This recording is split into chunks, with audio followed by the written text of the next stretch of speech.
minutes.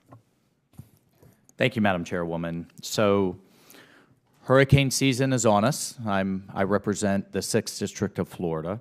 It's on us again starting June 1st, and we already have a subtropical storm, Andrea, out in the Atlantic. So here we go again.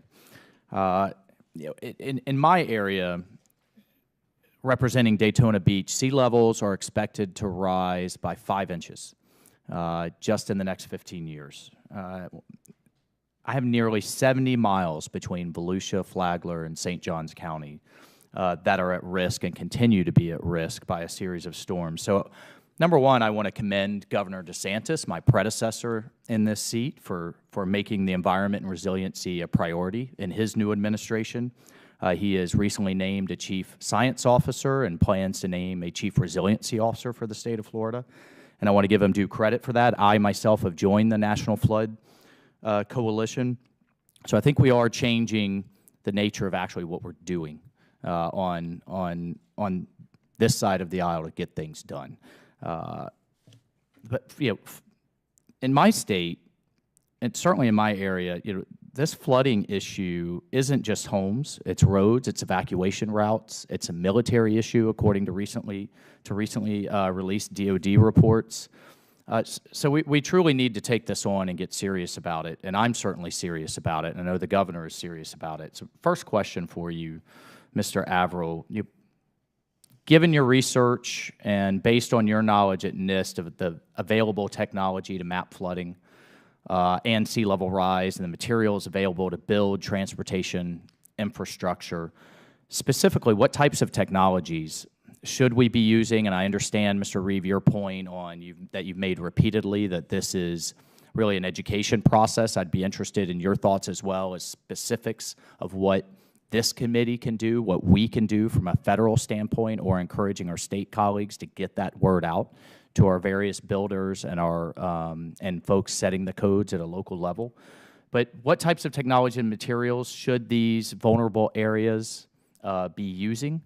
And how can we really I think the white elephant in the room is planning going forward. Should we be putting infrastructure in these flood-prone areas? But presuming that we continue to, give me some specifics on what we should use. Okay, thank you. So at NIST, we've worked a lot with communities because we recognize that at the end of the day, decision-making for our built environment occurs at the local level. And so at NIST, we've done a number of activities to support that decision-making. Principally, our Community Resilience Planning Guide provides a structure for resilience planning and ensuring that it's got stakeholder input and that it's incorporating some of the other plans that communities do.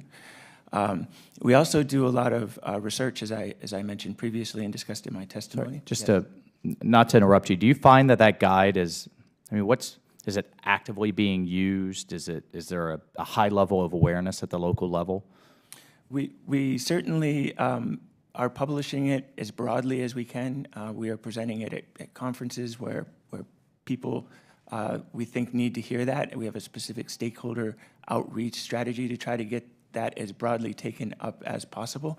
We're also coordinating with other federal agencies, for example, coordinating with like the RRAP program to try to... Just in the interest of time, do you have any metrics on it actually being used? Rather, I understand you're pushing it out, right? But do you have any metrics on local communities actually adopting what you're recommending? We have 4 or 5 communities that we're currently actively working with in partnership. And then we hear from... Was that 4 to 5? Yeah, 4 to 5 that we're doing specific projects sort of side by side with. And then we periodically... How do we broaden that? How do we make that more than 4 to 5? Good. Well, I think we need to continue to make the information available, and we're ready to work as opportunities arise.